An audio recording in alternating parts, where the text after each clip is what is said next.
A você do Brasil, de tantas partes do mundo que agora está na companhia da Canção Nova, bem-vindo e boa noite.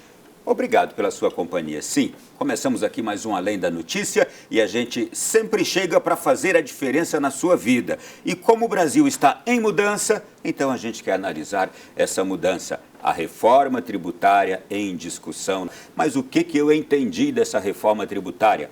O que você entendeu, eu também não sei. Eu sei que eu também quero entender mais ainda a reforma que foi aprovada, louvada por tantos, mas criticada também por outros tantos.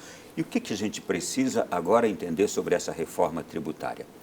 Ela já era desejada há décadas, ela é necessária, porque pagamos um mundo de tributos no Brasil. Lembra aquele impostômetro que tem nas principais cidades brasileiras? Ou aquele chavão que diz que o Brasil paga os maiores impostos do mundo? Quem mais paga imposto no mundo? Será que é o Brasil mesmo? Mas a gente paga muito imposto, não é? Isto é, e esse imposto, além de não ser tão bem empregado pelos nossos administradores públicos, ele se torna de fato estrangulante na nossa sociedade. Pois bem, a gente vai falar hoje especialmente sobre o tema da reforma tributária que passou na Câmara dos Deputados e que certamente será bastante mexida ainda pelo Senado e depois ainda precisa de regulamentação. Mas este é um assunto para os nossos convidados daqui. Vocês estão preocupados já aqui com esse início? O assunto parece que realmente não é de fácil compreensão, mas vocês são especialistas. Então, recebo com muito prazer Juscemar Imperatori, vice-presidente do Corecon DF, Conselho de Economia do Distrito Federal, economista especialista em gestão pública, pós-graduado em mercados financeiros e investimentos e em gestão urbana e desenvolvimento municipal. Bem-vindo, Juscemar, tudo bem? Tudo bem, boa noite. É um grande prazer estamos aqui. Parabéns pelo programa, parabéns pela iniciativa de puxar dentro da Canção Nova esse tema que é muito importante para o Estado e para a sociedade brasileira. Eu estou menos preocupado que vocês estão rindo, tá? Então fiquei menos preocupado. César Bergo, ex-presidente do Corecon DF, presidente por 2 vezes, professor de especialização em mercado financeiro na UNB, conselheiro do Corecon DF. Seja bem-vindo, boa noite também. É um prazer estar com vocês aqui na Canção Nova. Eu estou sorrindo porque pelo menos nós temos agora um texto que a gente pode debruçar e analisar. E depois de tantos anos, né, o Brasil dá um exemplo não só de democracia, mas também de republicano, né, respeitando muitas vezes a opinião dos governadores, dos prefeitos, porque é assim que a gente vai crescer economicamente, viu, Ronaldo? Bom, então para já trazer aqui, gente, essa reforma tributária, ela trouxe algumas modificações que a gente quer analisá-las aqui. Ela carece de muita regulamentação e que depois isto virá com o tempo, mas isso gera preocupação. Eu já vou pedir à nossa reportagem que nos apresente como é que ficou aí essa proposta da reforma tributária. A primeira discussão sobre reforma tributária ocorreu em 1988, na elaboração da Constituição Federal. Desde então, o país acumula uma série de tentativas fracassadas devido à complexidade do sistema brasileiro. Para se ter uma noção, de acordo com o Instituto Brasileiro de Planejamento e Tributação, o IBPT, anualmente as empresas gastam mais de 180 bilhões de reais só com burocracia tributária no Brasil e devem cumprir basicamente 4.626 normas. No último dia 7 de julho, em votação histórica, a Câmara dos Deputados aprovou o texto base da PEC 45 de 2019, que simplifica impostos sobre o consumo. O principal item é o IVA, Imposto sobre Valor Agregado. Com ele, 5 tributos atuais serão eliminados: o IPI, o PIS e o CONFINS, classificados como federais, o ICMS, que é estadual, e o ISS municipal, previstos para serem substituídos pelo IBS e pelo CBS. Um dos pontos inovadores na tramitação final é a Cesta Básica Nacional. O texto estabelece que ela pode ser isenta de imposto, mas não esclarece quais são os produtos, aguardando a definição através de uma lei complementar que será discutida após a reforma entrar em vigor, passando ainda por votação no Senado e sanção presidencial. Outros setores que devem sofrer mudanças são os de medicamentos, combustíveis, veículos, serviços e empresas de streaming. Parlamentares críticos ao texto apresentado justificam que a matéria traz muitas questões remetidas para a lei complementar. Outro ponto da reforma que tem gerado resistência por parte de alguns governadores é a criação do Conselho Federativo, que terá a função de administrar a arrecadação durante a transição do sistema. Insegurança, segurança, pontos positivos e negativos. Reforma tributária, o que está em discussão. Nós vamos nos familiarizar com tudo isso aqui, IBS, CBS, IVA, com todas essas coisas e vamos analisar essas propostas todas aí que estão agora em debate lá no Senado Federal, que vão para o Senado Federal. Mas bem, eu quero já deixar os senhores à vontade também para ouvir primeiro uma impressão dos senhores sobre os pontos negativos e positivos dessa reforma tributária. Fiquem muito à vontade, aqui é uma mesa aberta para vocês conversarem aqui conosco, com o povo que está em casa também. Pois é, Ronaldo. Então, hoje o sistema é um sistema muito complexo. Você tem os estados que estabelecem as suas alíquotas, os municípios também no que diz respeito aos impostos municipais. IPTU, por exemplo, é aquele que mais a gente sabe, convive com ele. O IPVA. Nos municípios. O ISS. Sim. Né? Então, essa sopinha de letrinhas, né? ISS, você tem o ICMS, que os estados estabelecem, tem aquelas guerras entre os estados, um faz uma alíquota lá embaixo para determinada empresa, aí atrai aquela empresa para fazer a sua indústria lá, o seu comércio. Você tem federal, que você tem outros tributos, o PIS, COFINS, que acaba tendo também uma responsabilidade muito grande. O governo federal, às vezes, dispensa a cobrança de uma empresa e não dispensa de outra, existe a desoneração, né? Você acaba criando uma concorrência não muito eficiente. Então, hoje, de fato, você tem que contratar um escritório de advocacia para poder entender o que é o tributo, para você não precisar ser multado também, que quando você incorre nisso, aí tem o CARF, né, que está na moda também agora, que acaba julgando os casos. Já falem para nós sobre essa sigla. CARF é o quê? Os outros a gente conhece mais ou menos. E o CARF? É um conselho que vai fazer a arbitragem de quem tem razão numa discussão fiscal. Entre o governo, é um conselho. Conselho é uma outra coisa que está gerando crítica agora. Já a gente entra nesse conselho. E esse conselho, ele julga os casos de pendência fiscais, geralmente e que as empresas recorrem, né, porque pode por entender que é injusto a cobrança de um determinado imposto. Mas agora saiu uma decisão do Congresso de que vai prevalecer o voto de Minerva, ou seja, do presidente lá do conselho, desse conselho. Então, tudo isso acaba criando um ambiente de negócio pesado, né, o que a gente chama de custo Brasil. Por isso que a gente usa a palavra custo Brasil, por causa disso. Porque você gasta com advogado, você gasta com tributo, com multa. Então, as empresas ficam quase inadministráveis. A economia sofre e você não tem um crescimento econômico adequado, às vezes até depende de nós. Então, a reforma hoje, ela vem num primeiro passo, obviamente, o próprio Congresso coloca, que não é a reforma ideal, é a possível.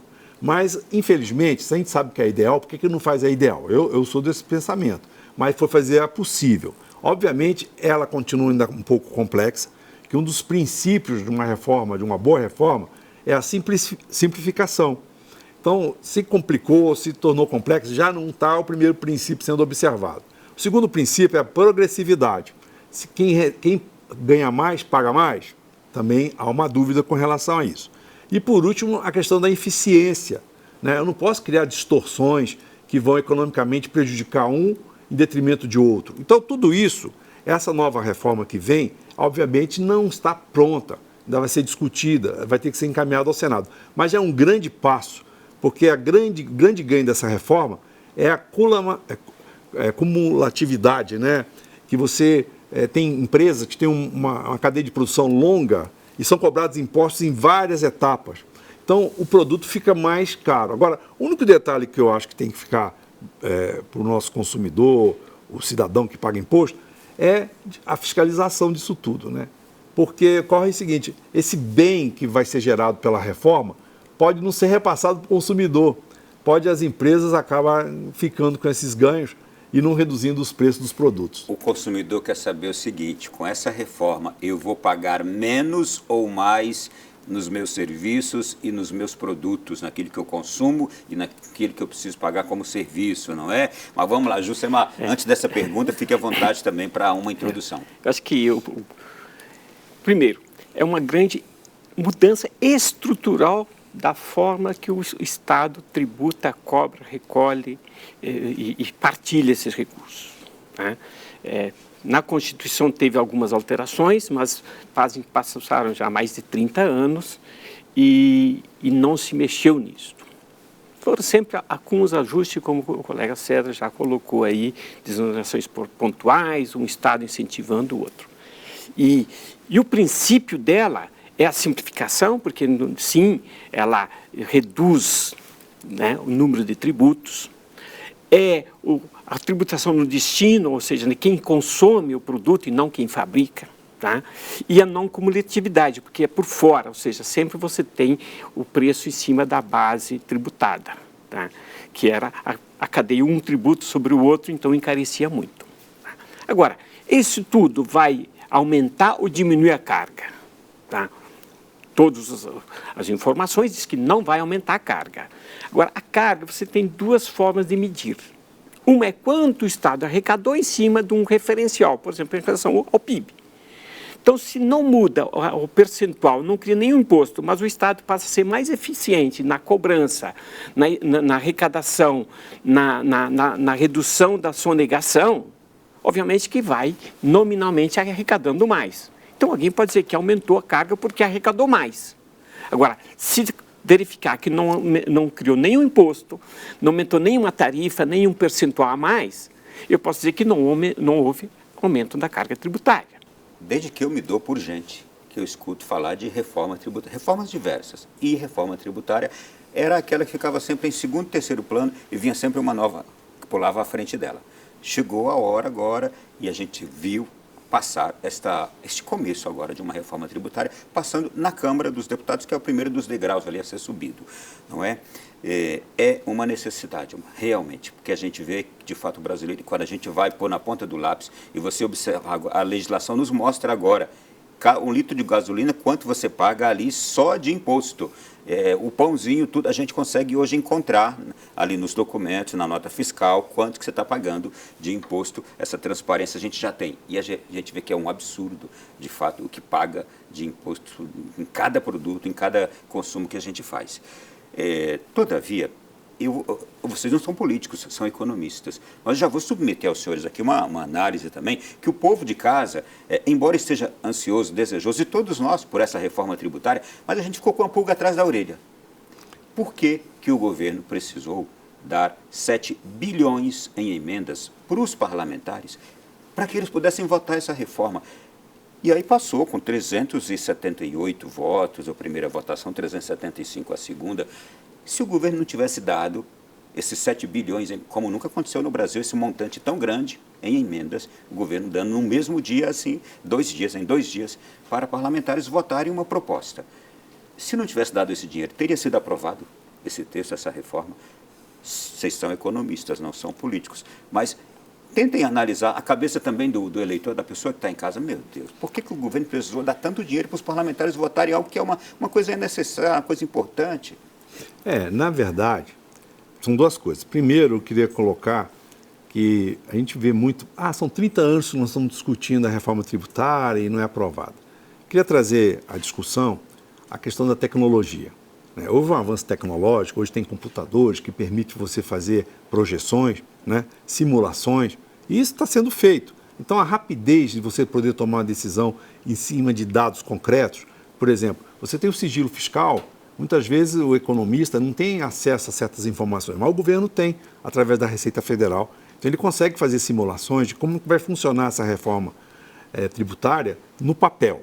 Quem vai pagar mais, quem vai pagar menos, quem vai ganhar, quem vai perder. Então, é fundamental que o contribuinte, que o cidadão tenha em mente que vai ser bem melhor do que anteriormente. Então, isso é positivo. Mas, lógico, tem que algumas premissas vingarem, que é o caso, por exemplo, do crescimento econômico. Então, se fala muito que com essa reforma tributária vai ter um maior crescimento econômico.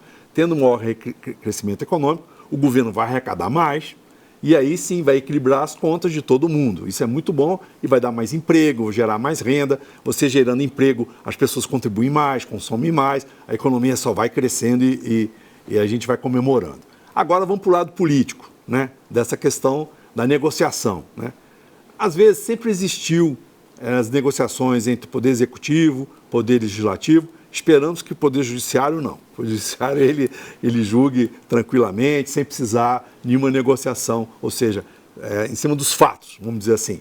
Mas o Legislativo e o Executivo sempre teve, que hoje um senador vai ser o presidente amanhã, um deputado vai ser ministro e assim vai, né? Então existe uma certa combinação para essa negociação. Então é bem normal, isso já acontecia no passado, não é uma coisa nova, né? Que haja uma negociação com relação, principalmente com as emendas, porque nós vivemos um momento difícil com aquelas emendas do orçamento, né? Que não estava tão claro, que não tinha transparência. Hoje você tem mais transparência nisso aí e acaba que a gente acaba ligando uma coisa a outra. Ah, aprovou isso, então recebeu tanto, né? Também tem os cargos políticos no governo que estão pleiteando para preencher tudo. Isso faz parte da negociação política. Uma boa política, desde que não haja uma corrupção, desde que haja uma fiscalização, os órgãos de controle, no caso a justiça, haja de maneira correta. Eu acho que não há que a gente ficar pensando muito, às vezes levantando um problema onde não existe.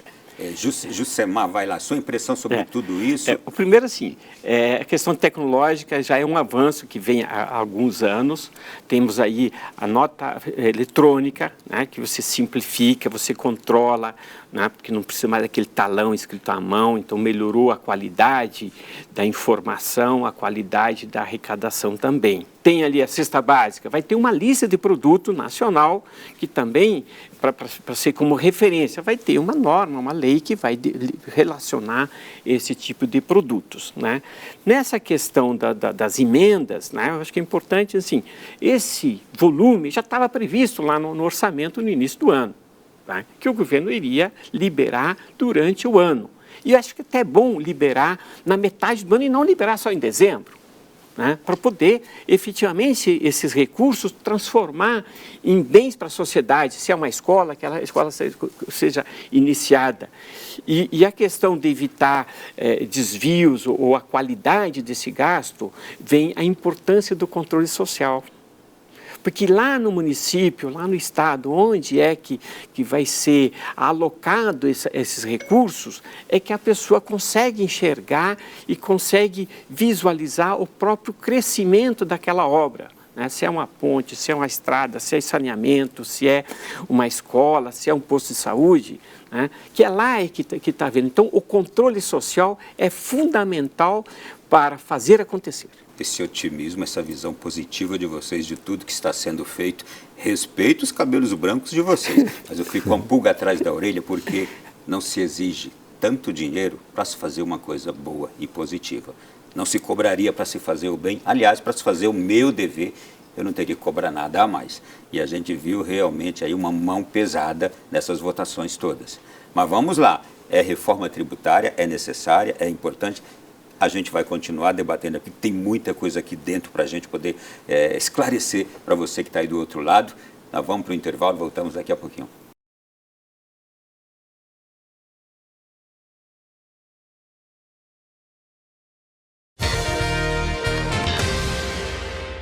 Já estamos de volta aqui nesta noite falando de reforma tributária. Não é um assunto de fácil compreensão, mas é de uma necessidade tão grande que a gente se esforça para entender. E eu estou trazendo aqui dois professores, então espero que vocês me ajudem a entender. Eu também quero entender, e quero entender com a melhor das intenções, mas observando também as intenções que foram ali levadas na hora deste projeto, não é? Ele chegou apenas 24 horas para todos os deputados analisarem um texto de 150 páginas. Quem consegue analisar bem 150 páginas em 24 horas? Ah, mas tem 30 anos que está em debate, mas não era o texto que estava ali, não é? A intenção, a vontade, a necessidade dura 30 anos, mas o texto que estava ali só tinha 24 horas. Mas vamos lá, o que esse texto traz? Simplificação, e todo mundo elogiou esse ponto aqui. Simplifica um pouco os impostos. De que maneira simplificou? Vamos tratar disso. Reduz de 7 impostos hoje para 2, né? Que é o IVA dual. Um aspecto importante aí é que essa reforma, diferentemente da reforma trabalhista, da reforma de Previdência, não vai começar amanhã. Provavelmente eu não vou estar vivo aqui para ver a implementação integral dessa proposta, que vai demorar 50 anos. E a outra é 10 anos, até 2000. Então, ou seja, existe muito tempo para fazer os ajustes, para que as coisas que não estiverem funcionando sejam refeitas, as leis complementares que vão ter que ser feitas, né? Então, tudo isso é importante, né? A simplificação hoje, de modo objetivo, é você reduzir os impostos. Só que no caso, por exemplo, do ICMS e do ISS, você cria um conselho para gerir isso aí. Então está havendo uma discussão de como que vai se compor as forças desse conselho que vai cuidar de pegar tudo e distribuir. Então existe muita desconfiança de como é que vai funcionar. Então tem que ver quem vai compor esses conselhos, né? Isto é, quem elege o conselho e quem compõe o conselho. Quais nomes devem compor? Ele que vai escolher para onde vão os recursos, tal volume. Então isso vai ter que ter um equilíbrio, né, na hora da implementação disso. Por isso que o tempo é muito longo. Foi dito também que onde produz não vai recolher mais, é onde consome. Então, os estados que produzem, Sul e Sudeste, aceitam isso, então criaram um outro fundo de desenvolvimento regional para compensar as desigualdades disso aí. Ou seja, não é tão simples, né? O que eu estou colocando aqui é que você criou 3 níveis de alíquota. Tem uma alíquota padrão, que é o que nós conhecemos hoje, que vai ser o 25%. Você tem a reduzida para alguns produtos, e estão tendo muitos grupos querendo colocar produtos dentro dessa reduzida, e tem a isenta ainda. E tem aquele imposto seletivo sobre bens que causam mal à saúde. Eu acho que se causar mal à saúde, não devia existir o produto. Né? Se já sabe que causa mal, para que tem o produto? Então vai se cobrar um imposto elevado para quem consome esse tipo de produto. E quem precisa de remédio, tratamentos complexos, vai ser isento de imposto. Então, você pode notar que não é tão simples, existe uma complexidade, e agora as forças vão estar trabalhando para ver quem vai ter imposto isento, quem vai ter redução, quem vai ter... E outra coisa, ainda é previsto ainda que o próprio Estado pode mudar a alíquota ainda, né? Então, ou seja, tem que ter muito cuidado e muito debate, é o que você está colocando, porque ainda existe muita água para passar debaixo dessa ponte, viu, Ronaldo? Juscelma, o aspecto simplificação dos impostos e depois implementação com as leis, isto é, foi votada uma simplificação, mas não se tem leis sobre os pontos específicos da nossa vida, não é? Ou dos produtos, ou dos serviços todos que a gente consome, né? Eu acho que o governo teve... O Estado, vamos dizer assim, porque o governo e o Executivo e o Legislativo, no Executivo teve a visão de foco, designou um secretário específico para acompanhar esse processo, que é o Bernardo Api, que foi autor de um projeto e conhece muito bem esse assunto, né? Então, focalizou. E nesse foco todo, teve aí, junto com o Legislativo, uma visão de diferenças. Então, por exemplo, produtos que têm uma maior alcance, uma maior necessidade da população, vai ter um tributo menor. Produtos que têm um alcance mais específico, com mais dificuldade, com impacto maior na saúde, meio ambiente, vai ter um preço diferente, que é o caso do imposto seletivo. Então esta visão acho que é extremamente louvável, né, para não colocar toda a mesma questão. Essa cesta básica nacional, né? Embora tem produtos regionais, e aí a composição dela, cesta básica nacional vai ter um tributo muito baixo. A não cumulatividade, porque isso era um problema, né, para as empresas, como é que faz essa continha de um sobre o outro, e que aí o preço de produção era 10 e vendia por 30, porque essa diferença era essencialmente... O objetivo é tirar essa cumulatividade exatamente, de impostos, porque né? sempre que chama, por fora, significa o quê? Se a base é 10, vai ser todos os impostos incidindo sobre essa base 10. E aí, todos afirmam que não vai aumentar a carga. Agora, vai fazer alguns ajustes. Por exemplo, o cara que tinha uma lancha, um jet ski ou uma aeronave, não pagava IPVA, né? Embora poderia ficar... Enquanto que aquela pessoa que tem um carrinho para transporte, enfim, para necessidade, tinha que pagar o IPVA. Essa cumulatividade de um imposto que você paga na hora que ele está sendo produzido, depois quando ele é comercializado numa região, vai para outra, vai juntando imposto aí, não é? Sim. Na verdade, começa atrás lá. O fornecedor para a indústria já paga imposto, aí o produto já vai com imposto. Aí vai montar o imposto, vai vender no comércio, o transportador vai ter que pagar imposto. Isso. Aí você vai para o comércio, paga imposto. Né? Então, assim, essa cumulatividade é o maior ganho dessa reforma. Acabou a cumulatividade. A não cumulatividade. A não cumulatividade. Agora me diga uma coisa, mas está todo mundo ganhando aqui nessa cumulatividade. Sim. E essa pessoa aqui agora, quem é que vai deixar de ganhar agora isso? Na verdade, entra a questão da arrecadação, né? Então vai haver um acompanhamento, verificar se de fato houve uma perda, porque a ideia é não ter perda, porque a alíquota subiu, né? Então quando você fala assim, a alíquota 25%, ela está um pouco maior do que é pago dentro da linha. Agora, esse 25% é o ponto de equilíbrio. Então se pretende não aumentar imposto nem reduzir, né? Hoje a carga tributária do país está na faixa de 38%, né? É o que se calcula em função da E também, assim, existe um outro lado que é importante dizer, de economia com a questão de burocrática, né? Você tem que ter escritório de advogado, você tem que ter não sei o quê. Então, parece-me que isso também está entrando nessa conta também, viu, Ronaldo? Sim. Então, do ponto de vista técnico, vai ter uma economia desses aspectos burocráticos e se pretende chegar a um ponto de equilíbrio, que é exatamente essas simulações que são feitas, para efeito de não ter nem aumento da carga tributária, nem redução. E esse ponto de equilíbrio se dá também no tempo, porque ela é faseada, né? Então, em 2026 entra a primeira fase, 27 a segunda, termina em 32. Para a sociedade, em termos de pagar imposto e saber quanto é que paga, em 32 acabou. Tá? Aí vem de 32, tem mais 10 anos, 40 anos, para que a União ela reparte com os estados uma parte que ela recebe, que hoje ela já daquilo que ela recebe, ela transfere na forma do fundo de FPM, né? Fundo de Participação dos Estados, e do Estado ele transfere uma parte para o Fundo de Participação dos Municípios. Então, tudo que a União arrecada como unidade arrecadadora, ela transfere um pouco para o Estado e um pouco para o município. Já aquilo que o município e o Estado arrecadam, por exemplo, o ISS e o ICMS, fica no local. Vamos lá, simplificação, portanto, é essa grande expectativa, não é? De reduzir os custos, de reduzir a cobrança final para nós que consumimos. Agora, o Juscemar tocou aqui na questão da Cesta Básica Nacional, que eu vi que foi a garota propaganda, Cesta Básica Nacional, do relator da proposta quando aparecia em todos os jornais, não é? Para que a população visse que era uma coisa muito boa. É muito boa essa questão da Cesta Básica Nacional, o que ela como explicar essa Cesta Básica? Na verdade, o que acontece é o seguinte, hoje, o Juscemar já tocou nesse assunto, cada estado tem a sua cesta básica, né? Então, assim, varia de estado para estado a composição da cesta básica. Então, isso, se não fosse feita uma cesta básica nacional, poderia até aumentar os impostos da cesta básica.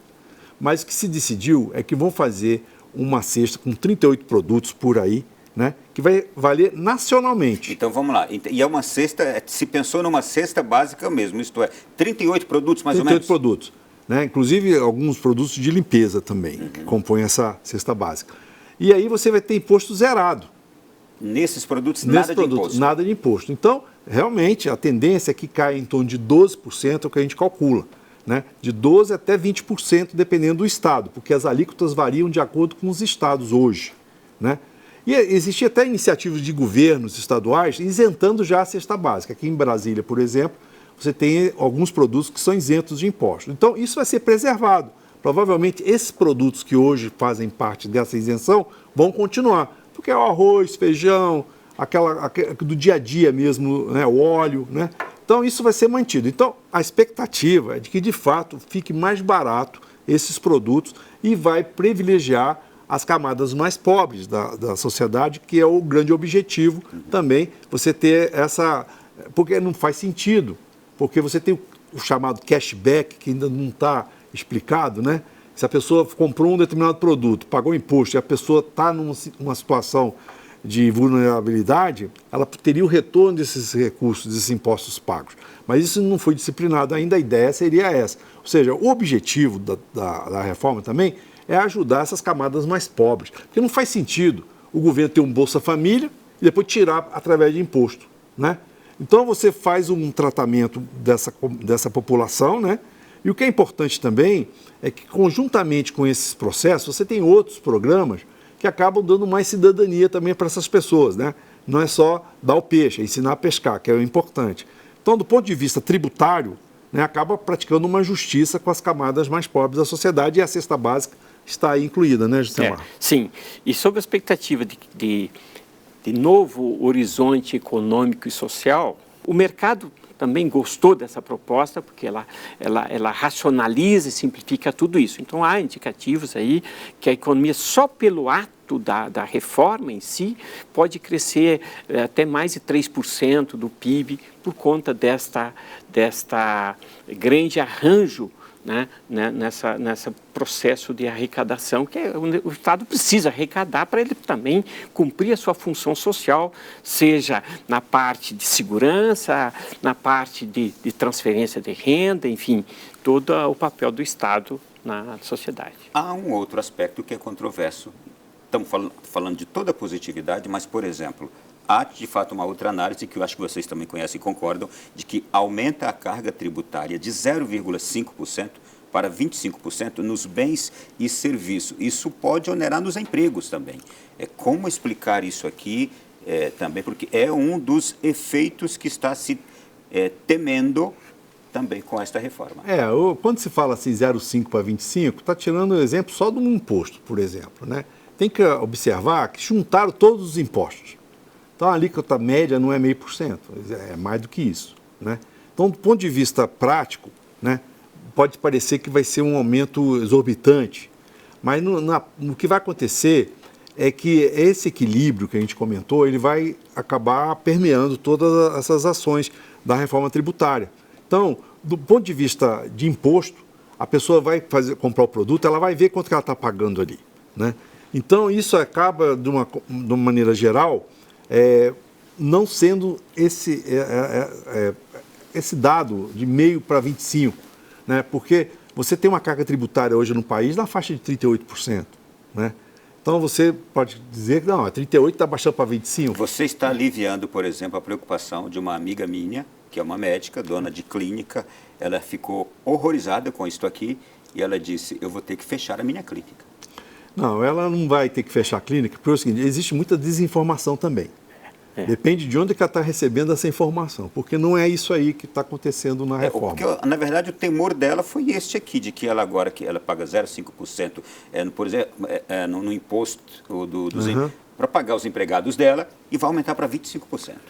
Na verdade, o que você tem que observar é que como é que funciona hoje os impostos que ela paga. Porque ela está olhando lá um determinado imposto, mas hoje, o que mais que a clínica dela paga de imposto, né? Não estou dizendo que vai reduzir, mas a tendência é manter esses pagamentos e num longo prazo, à medida que a reforma tributária foi entrando em vigor, porque o Samar lembrou aqui e eu falei também, ela tem um prazo de 10 anos para poder a primeira fase ser cumprida e o outro mais 50 anos com relação à questão da tributação no destino, né? Então, do ponto de vista prático, na verdade, não vai aumentar, não vai ter essa variação que ela está mencionando, não. Agora, até é possível, de fato, que alguns setores, né, proporcionalmente tenham alguma coisa a mais do que é. Tá? Agora, todos aqueles setores, todos os produtos que já estavam previstos para uma desoneração, né, o projeto preserva essa desoneração. E, para isso, ele cria um fundo de compensação para manter essa desoneração, né, durante esse período até 2032, 2033. Né? Ou seja, com o tempo que as coisas podem ser ajustadas pelas normas complementares, né, ou no próprio monitoramento desse resultado todo esperado desse projeto. Como é que vocês veem, eu acho que é importante dizer isso, para o microempreendedor, para o comerciante médio, para aquela faixa da sociedade empreendedora de nível médio, o micro e o médio empreendedor. Como é que vai ficar com isso aqui? Eu, como microempreendedor também, né, que eu tenho uma empresa, eu diria para você que o simples está mantido. O Simples não entrou na reforma. Então, hoje, o imposto que ele está pagando, ele vai continuar pagando, até por uma questão da transição aí, que foi comentada aqui.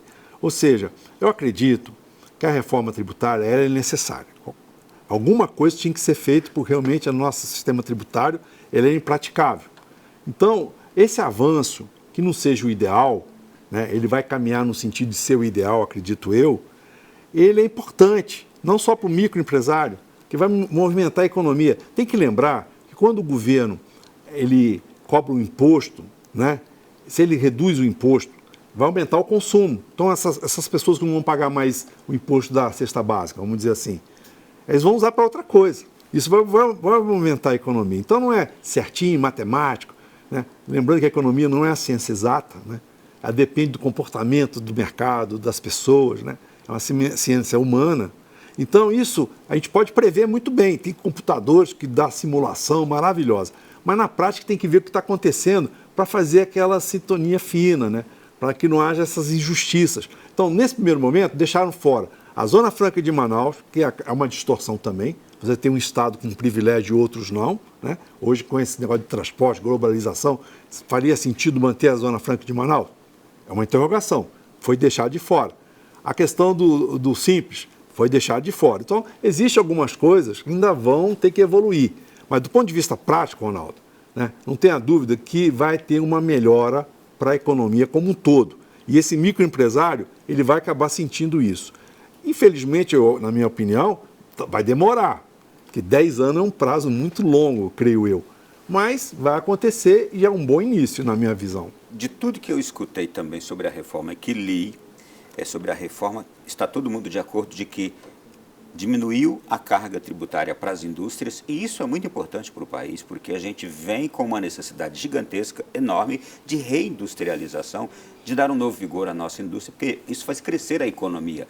O quanto será positivo, Josemar, agora essa reforma para as indústrias, com essa positividade toda que está todo mundo vendo? Para a indústria, porque a indústria é extremamente importante para qualquer país. Não se pode, nós do Brasil, o tamanho que é, só viver, só depender do setor primário, né? Agricultura, pecuária, extrativismo. Tem que transformar isso. Tá? Então, por exemplo, como é que você extrai muito minério e não consegue transformar em ferro, em lingotes e tudo que se precisa, né? Então, precisa dessa indústria para transformar e modernizar e vender para o exterior e também para nós, substituir até alguns produtos de importação. Tá? No momento em que você simplifica o processo, você retira todo um custo burocrático para calcular e ter os impostos em dias, e tirando esse efeito cascata, a empresa vai produzir mais, vai produzir a um preço menor, né? E quem se vai beneficiar? É a sociedade como um todo. E o país, se nós conseguirmos produzir a menos custo e vender para o exterior que precisa dos nossos produtos, vai melhorar todo o comércio externo e vai melhorar a balança comercial, nós vamos ter reservas e aí ingresso e recurso do externo para o interno. Geração de emprego, naturalmente. E naturalmente, geração de emprego de qualidade, porque a pessoa que vai trabalhar numa indústria, ele precisa ter uma qualificação diferente do setor, né, não tão intensivo à tecnologia. Era, de fato, e é uma necessidade urgente de dar um fôlego novo à industrialização brasileira, né, Sérgio? Não tenha dúvida, porque é o seguinte, como bem pontuou o Josemar, a indústria é fundamental na geração de emprego. E aumenta a competitividade do país no exterior também, né? Os produtos eles ficam mais competitivos, não ficam dependendo tanto do dólar, né? Se está mais barato, está mais caro. Mas também outro fator importante nessa reforma é a preservação do agronegócio, né? Peraí, vamos deixar para o próximo bloco? Vamos. Eu ia perguntar sobre isso. O agro também sai fortalecido, sai fortalecido, né? Porque o agro hoje é a nossa grande moeda, né? Não tenha dúvida, né? Nós somos o celeiro do mundo, Sim. né? Então, peraí. Intervalo, a gente volta já tratando dos aspectos positivos e questionáveis, críticos também da reforma tributária. A gente vai e volta já para continuar essa conversa aqui. Reforma tributária é o que está em discussão, é o tema do nosso Além da Notícia da noite de hoje. Tem coisas que a gente fica com uma expectativa tão grande, tão boa, tem outras que a gente fica assim com a pulga atrás da orelha. Vamos procurar ser otimistas sempre, não é? Mas entrando nas questões todas aqui a fundo nesse programa de hoje, aqui a gente vai conhecendo um pouco mais de tudo que está sendo feito, proposto nessa reforma tributária. Senhores, deixa eu perguntar uma coisa aqui. Existe algum país no mundo que tenha um só imposto? Eu desconheço. Desconheço também. E país que não tem nenhum? Aí, só o céu. Existe diferença entre imposto e tributo? Existe diferença entre taxa e tributo, né? Imposto e tributo são quase sinônimos e praticamente é uma questão de definição. Agora, taxa não.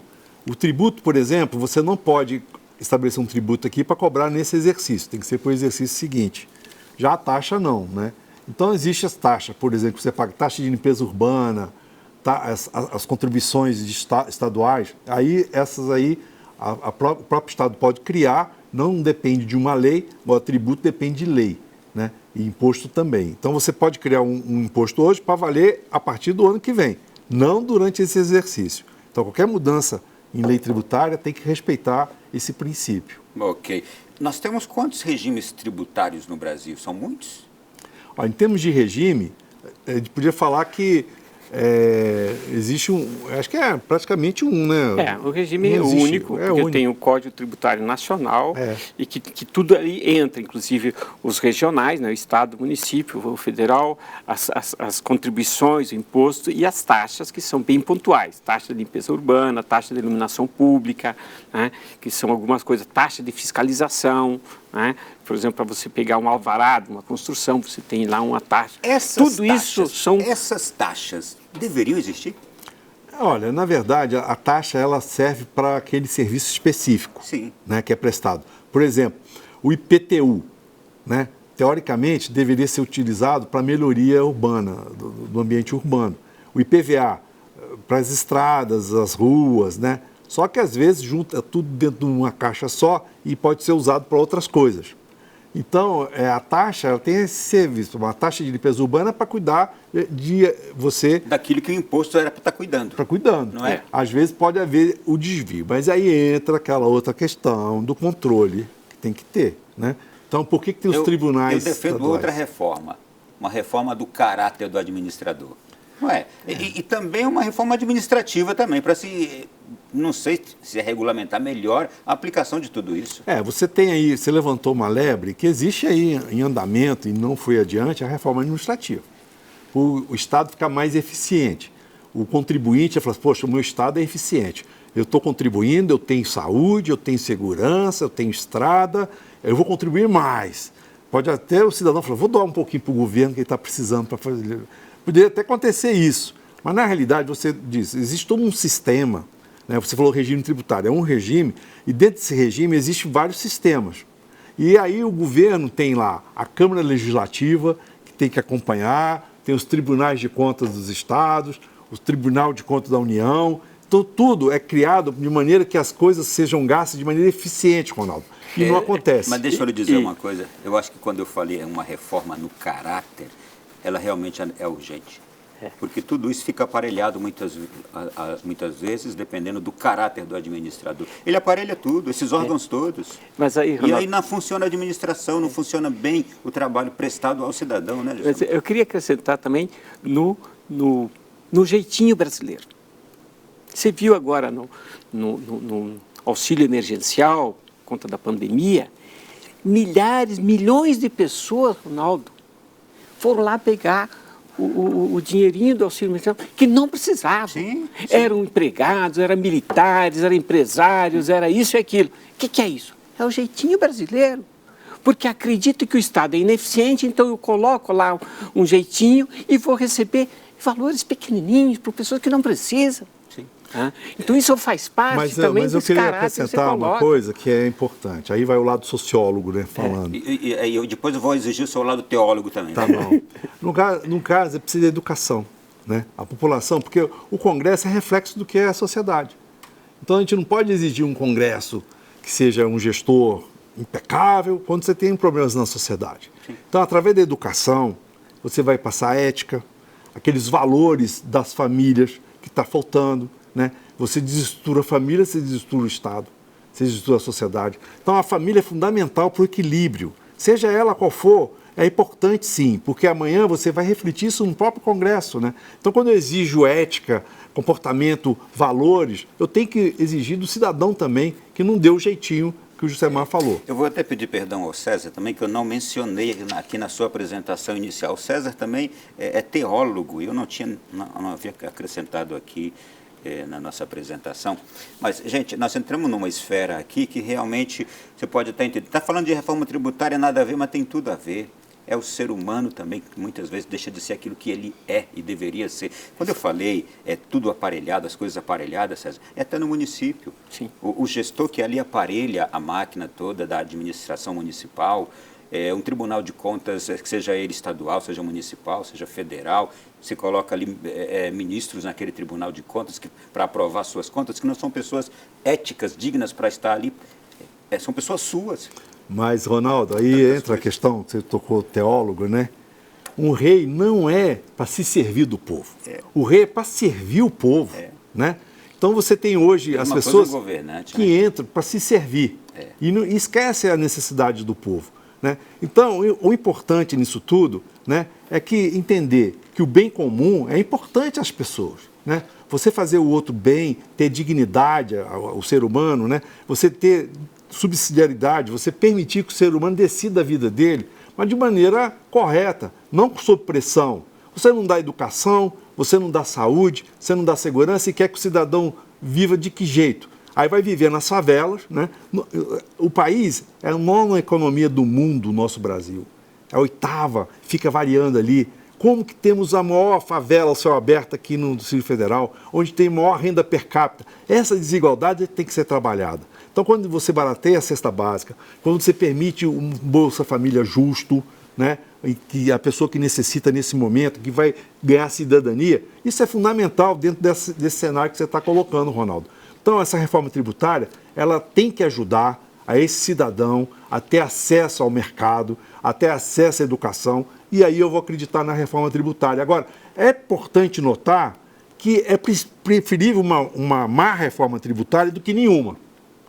Então, quando o presidente Lira do Congresso diz que não é ideal, mas é possível, mas que faça uma, para a gente começar e melhorar esse país nesse sentido. E tomara que não seja pior do que o que temos hoje. É isso. E pelo que vocês estão me dizendo aqui, realmente não é pior do que a gente tem hoje. Isso. Então vamos lá. Agora eu quero saber o seguinte, Jusemar, pode falar. Não, e esses arranjos, no caso a reforma fiscal, tributária, ela vai passar primeiro por essa normatização interna e não há dúvida que se tiver muito fora do previsto, vai ser ajuste lá na frente, como foi o caso do teto do gasto. Né? Foi implementada há 6 anos atrás, por uma necessidade que se entendeu. Que ele se transformou numa camisa de força que nenhum ano foi cumprido. Né? Esse é o fato. Não foi a pandemia que não cumpriu. A pandemia foi um elemento dentro dessa linha temporal. Aí tem agora um novo arranjo fiscal que dá um novo patamar, uma nova estrutura, né, de controle de gastos e controle das finanças públicas. Sim, muito bem. Rapidamente, uma pergunta rápida também daquelas que estou fazendo aqui nesse bloco. Qual o melhor sistema tributário do mundo, no entendimento de vocês? Como é que ele funciona? Olha, na minha opinião, é o IVA mesmo, né? Sobre valor agregado. Porque Esse que vai ser implementado aqui. Esse é um tipo dele, uma variação, né? Porque não existe o IVA dual. Nós criamos o IVA dual porque ainda existe uma confiança dos estados e municípios na União, né? Então, vai começar por aí e provavelmente tende a ser único no futuro. Porque o IVA é importante. Então o nosso não é um IVA único, não, ele é um IVA dual. Dual, ok. Né? Então, foi o possível, né? Não é o ideal. Porque no IVA, você pega a sua notinha e você já sabe exatamente o que você está pagando, em qualquer lugar. Então, aí as forças arrecadadoras é que vão trabalhar para efeito fazer a distribuição correta dos recursos. Né? Então, já está mais avançado em determinados países. Eu acredito que o primeiro passo é tendendo a esse IVA dual, único, vamos dizer assim. Mas hoje foi possível fazer o IVA dual E é o que nós temos. Agora, a partir dessa, Jucemar, eu pergunto também, e vocês sabem como é que funciona, por exemplo, esta distribuição onde há o IVA do montante todo, como, por exemplo, aqui está sendo proposto e muito criticado, este órgão regulador que é o Conselho Federativo. Em outras partes do mundo, quem é que pega esse dinheiro e fica com a responsabilidade de distribuí-lo? O mundo é muito desproporcional. Né? Temos países que equivalem a uma cidade nossa aqui no Brasil. Um país com 50 mil habitantes, um país, uma região bem delimitada, que lá é fácil para tudo. Né? Inclusive o governante às vezes muda a cada 6 meses, né? Tudo funciona. Depende do sistema de governo, né? Aqui o país é territorialmente muito grande. Continente. É um continente com muitas desigualdades regionais, né? Ou seja, tem regiões mais prósperas, outras menos prósperas. E quando se entra na população, como o César falou, que aqui em Brasília, a maior renda per capita do país, mas também tem aqui poucos quilômetros. A maior favela do Brasil hoje a maior do Brasil está em Brasília. Exatamente, aqui é 30 quilômetros do centro onde nós estamos. Né? Então, para isso, né, não dá para se dizer assim, não, nós vamos querer ser o modelo com o melhor que funciona no mundo, ou nesse país de 50 mil habitantes. Não é possível. Tá? Então, esse Conselho Federativo está se juntando 2 impostos, o ICMS com o ICMS. O ISS, que é, né, Imposto sobre Serviços, né, de competência do município, e o Imposto de Circulação de Mercadorias, né, que é do Estado. Junta os 2 e cria o Imposto de Bens e Serviços. Tá? Quem é que vai gerenciar isso? Quem é que vai definir? Primeiro, a alíquota máxima é uma resolução do Senado, está lá no projeto. Tá? Mas quem vai definir o funcional disso? Fiscalizar, controlar, arrecadar, normatizar esse processo todo. É esse Conselho Federativo, que tem 2 grupos. Tem o primeiro grupo, que é um representante de cada estado, e o Distrito Federal são 27. 27 tá? Aqui já? São estados, e 27 dos municípios. Suponhamos assim. São 54. Se tem um representante de cada estado, ele ali está representando aquele governador. Aquele governador. Que quer o melhor para o seu estado, ok. Isso. Né? Mas tem uma harmonia, porque cada estado Sim. tem o mesmo peso ali. Né? E tem 27 de municípios. 14 eleitos de um jeito e 13 de outro. Dos grandes municípios brasileiros, né? Dos maiores, se não me engano. Mas tem um que é proporcional, em função da população, e outro tem 2 critérios previstos ali no projeto. Tá? Ou seja, os municípios são representados e os estados também são representados. O estado sempre foi o maior arrecadador, considerando os 2 grupos, por esse tipo de impostos, né? E ali vai ter a distribuição. Hoje já uma parte do ICMS é transferido para o município, né? Que é o Fundo de Participação do Município. Já o ISS fica só no município, o município não dá para o Estado. Ele tem algumas partes que ele coloca, por exemplo, para o Fundo de Desenvolvimento Educacional. E rapidamente, a gente viu representantes dos municípios nesse conselho, dos estados, e o governo federal tem representantes também? Não, nesse tributo, no projeto... No Conselho Federativo, não? Não, é só Estado e município. Sim. Esta aqui é uma das fortes críticas do governador de Goiás, Caiado, porque ele disse que isto vai enfraquecer a autonomia dos estados. Quanto a isto também? Mas quando ele fala isso é em relação aos municípios. Vamos deixar para o próximo bloco isso aqui? Esse aqui já se esgotou, então daqui a pouco a gente volta para esclarecer o posicionamento do governador Caiado, que foi uma das vozes de grande distorção, ou melhor, foi uma das vozes de grande contrariedade à reforma. Especialmente por causa deste aspecto aqui. Então, já a gente volta para comentar também sobre isso. A perda de autonomia dos estados, realmente isso acontece com a nova reforma tributária? A gente volta daqui a pouco.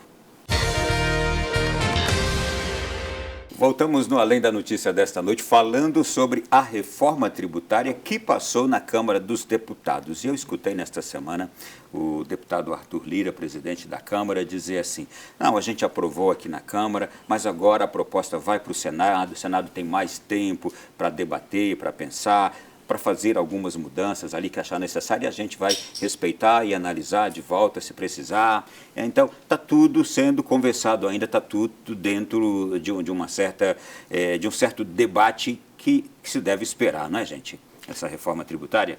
Não tenha dúvida, né, Ronaldo? Para você ter uma ideia, quantas PEC que saíram lá no Senado e na Câmara de maneira para uma reforma tributária? Nós tivemos uma PEC 100, a 45, aí você tem outras propostas. Então, juntaram tudo numa só agora, né? E, de fato, tem muitos itens lá que parece até que a Câmara coloca para o Senado apreciar e até, às vezes, modificar, né? Não tenha dúvida que é isso aí. Então, a reforma tributária, da forma que está encaminhada, o que eu já coloquei no início, o grande ganho foi aprovar um texto. E, a partir daí, ela toma uma forma. E a gente pode, então, de alguma forma, debater, melhorar, né, Josemar? Sim. E outra, né, hoje o sistema atual é ruim, todo mundo reclama, mas todos eles estão numa zona de conforto. Porque o Estado, ele arrecada, ele dita a regrinha dele, ele faz, o município a mesma coisa. Na hora que você junta os dois, diz, olha, a partir de agora, no IVA dual, que é dessas duas partes, o Conselho Federativo vai tentar administrar todo esse processo, gera um pouco de incerteza, possivelmente, em alguns governadores. Opa, isso aqui não vai funcionar porque vai ter isso ou aquilo. Porque está saindo de uma zona de conforto e tem que acreditar nesse modelo que vai funcionar. Tá? Então, acho que é um pouco isso também, né? E aí você tem, principalmente, alguns estados que têm, por exemplo, muito foco, né, na região do agronegócio, né, que aqui no Centro-Oeste, e que pode estar numa incerteza de como é que vai ficar as contas locais, né? E qual seria o impacto também para essa grande importância do agronegócio para o Brasil, não só para o Brasil, como para o mundo, porque ele é o celeiro da alimentação nossa e do exterior, e que além de alimentar, você gera toda uma tecnologia, um desenvolvimento, renda para as pessoas, para os empresários e para o Estado na forma de tributo, né, e a balança comercial. A gente vai entrar justamente agora nesse aspecto, por exemplo, da questão dos tributos federais, estaduais e municipais e da autonomia dos estados, que a gente terminou o último bloco exatamente trazendo essa questão aqui de que o governador Caiado foi uma daquelas vozes que mais bateu contra agora este aspecto, que ele também elogiou a reforma tributária, mas bateu contra esse aspecto que, segundo ele, há uma perda de autonomia dos estados e dos municípios com esta proposta, como ela foi aprovada.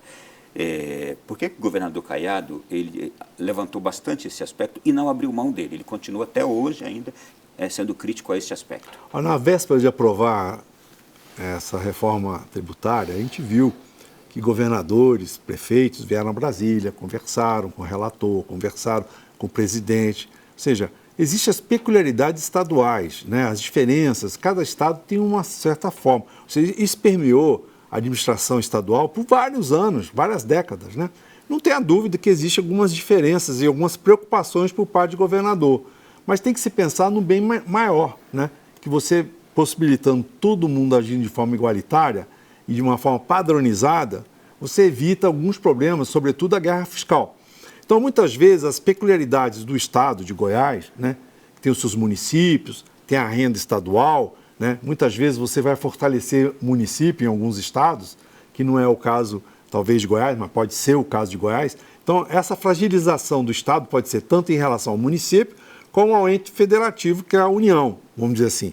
Então, você tem o Fundo de Participação dos Municípios, que a União administra, né? Então, nesse bolo aí, vai ter que haver um entendimento de quem vai determinar e para quem vão os recursos. Chegamos aqui ao ponto da crítica, eu acho, que é o bolo que parece que aumenta para ser administrado pela União e que aí estaria a crítica do governador. Aumenta, de fato, esse bolo para a União administrar e tira um pouco desse bolo dos estados e municípios? Eu diria que ficaria mais transparente, né, Josemar? Sem dúvida, fica transparente. Por quê? Porque não está se criando um novo imposto, sim está juntando os impostos. Né?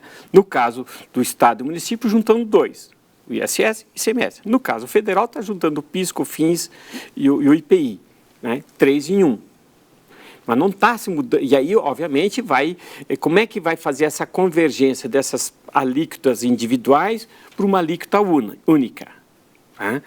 Tirando aí o efeito cascata, faz os ajustes e vai ter uma alíquota única. Na soma, né, o governo diz, não vai aumentar o tributo, na soma. Agora, no momento em que um Estado, por exemplo, o ICMS e o ICS, que é o Senado que vai definir o limite, né, pode ser que tenha alguns Estados que vão estar acima do limite, então ele vai ter que reduzir. Tá? Então, nesse sentido, o Estado poderia estar perdendo em relação àquele direito dele de tributar. Mas o governo diz que, e está no projeto, que cria esse fundo para compensar eventuais, né, perdas de um em relação ao ganho do outro. Mas eu queria lembrar aqui que me ocorreu, é que quando houve uma decisão de mudar o Rio de Janeiro para Brasília, a capital, o rolo que deve ter dado, porque o estado lá do Rio, o estado da Guanabara, não deve ter gostado nada da ideia. Até por pouco tempo tinha gente crendo que voltasse para o Rio de Janeiro, a capital. Né? Você imagina assim, hoje o Distrito Federal, que é dentro de Goiás, o quanto que Goiás se beneficia do Distrito Federal também. Né? Então, essa briga é uma briga política. Né? Não tenha dúvida, né, que o governador Caiado está fazendo um bom trabalho em Goiás, ninguém questiona isso aí, né? Mas tem que haver um entendimento de nação e não de governo. Então é importante que haja esse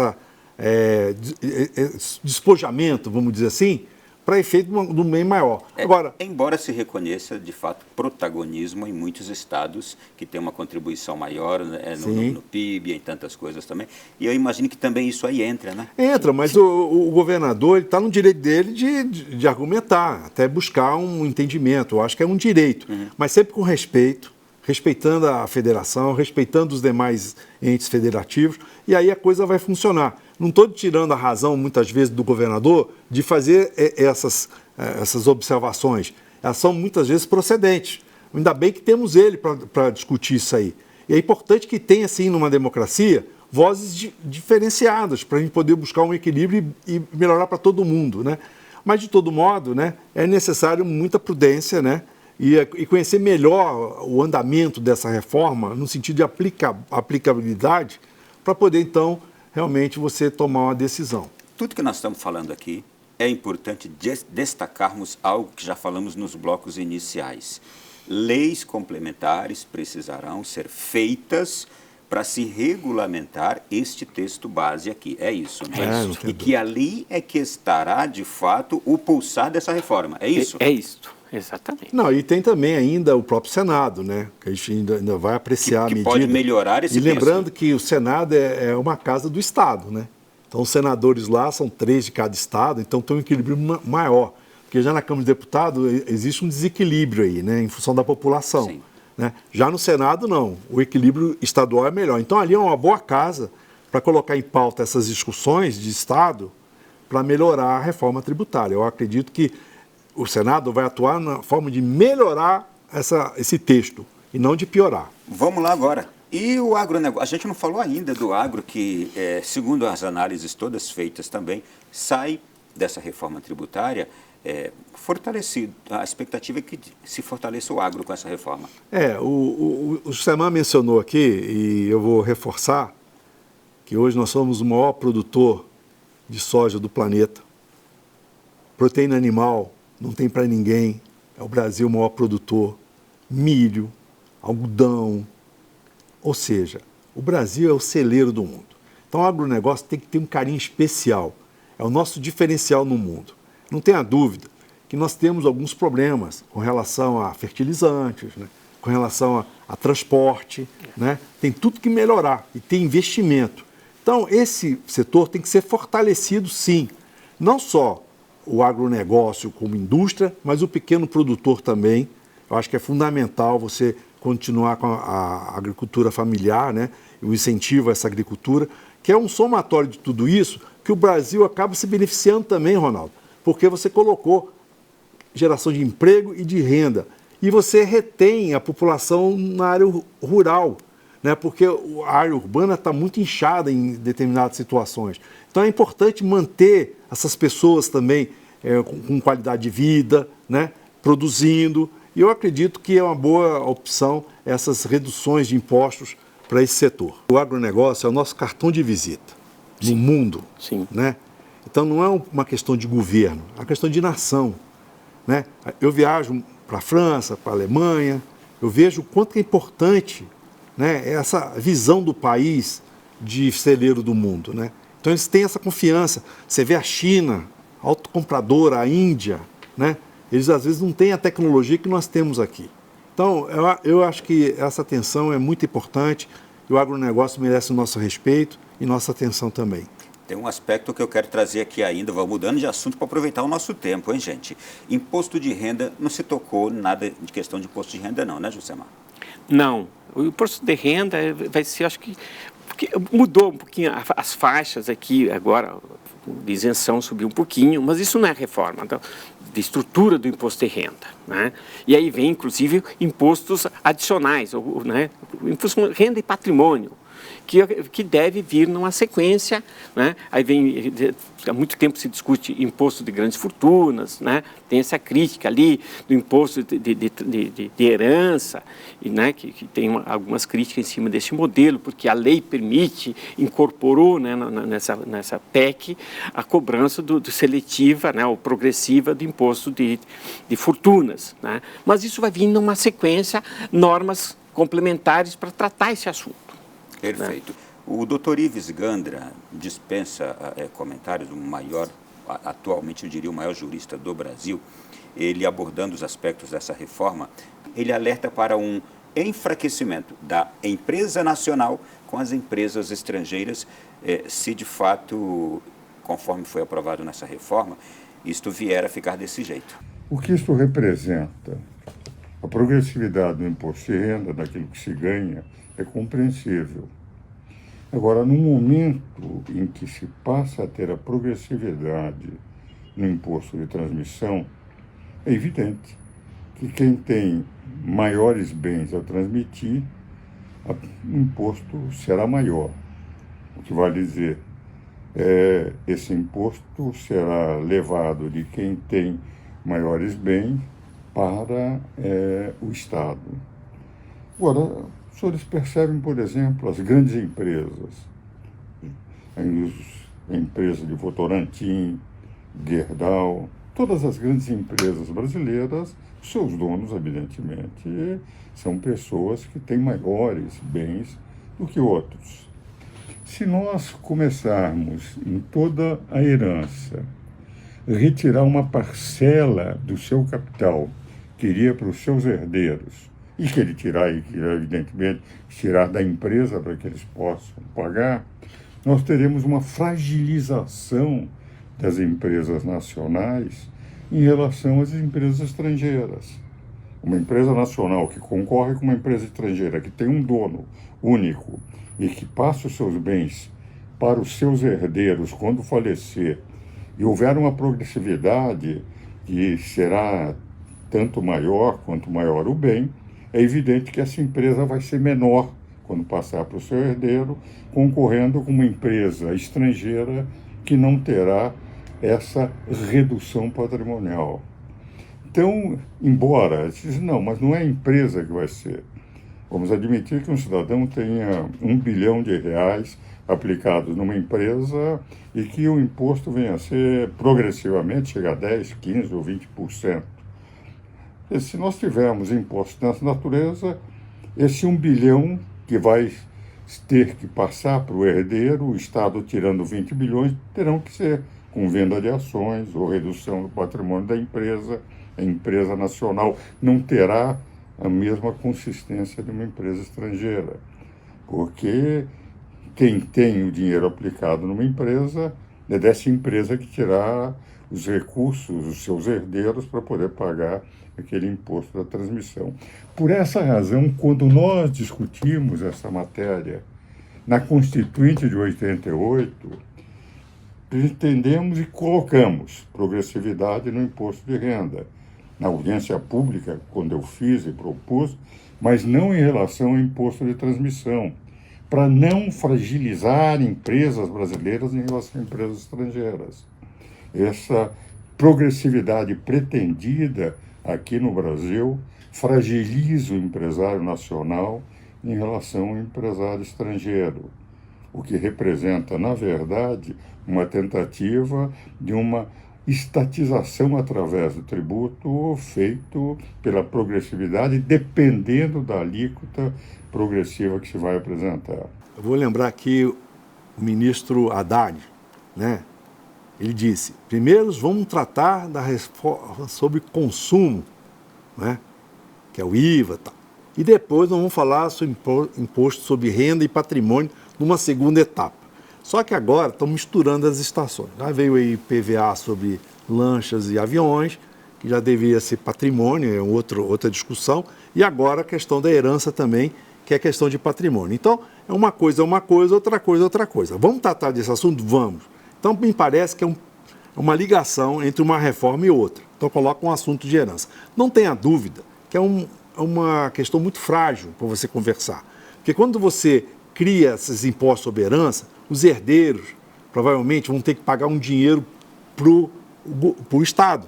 Então, esse recurso vai sair da empresa. Porque, na verdade, nós estamos falando de uma empresa, de um recebimento, de uma herança. Então, isso tem que ser mantido dentro da empresa, dentro das normas societárias, que já existem. Existe a lei que disciplina ações, patrimônio e tal. Então, é muito cuidado aí, porque quando você coloca um penduricalho desse envolvendo patrimônio... Isso não deveria estar no texto da reforma, né? Não deveria. Eu acredito até que o Senado vai se debruçar sobre isso, porque realmente, assim, você acaba tornando complicado você decidir isso agora, sendo que isso aí tem várias implicações patrimoniais, né? Por isso que o doutor Ives levanta essa questão, e é importante, porque você pode criar um problema exatamente para a própria indústria que a gente quer ajudar, ou para a própria empresa comercial, né?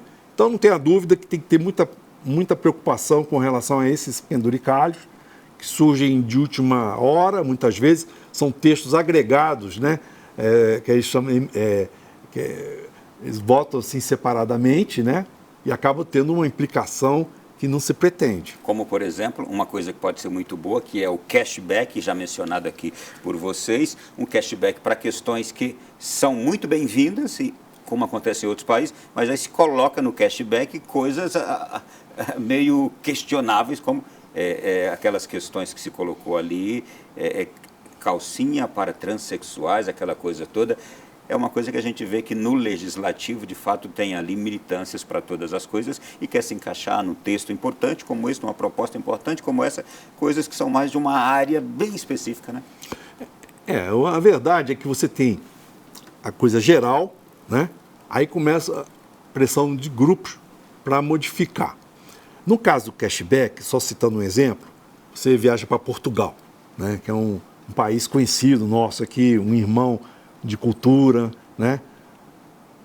Na saída do aeroporto, tem um setor que receba aqui o valor de imposto que você pagou, o cashback. Então, o turista vai lá, que não é residente em Portugal, ele tem direito de um setor lá receber de volta aqueles impostos que ele pagou. Ora, o turista fala assim, gente, eu vou voltar para esse país, ele me devolve o imposto. Ou seja, acaba retroalimentando a economia, né? Acaba sendo um benefício também para o país. Então é uma coisa meritória, vamos dizer assim.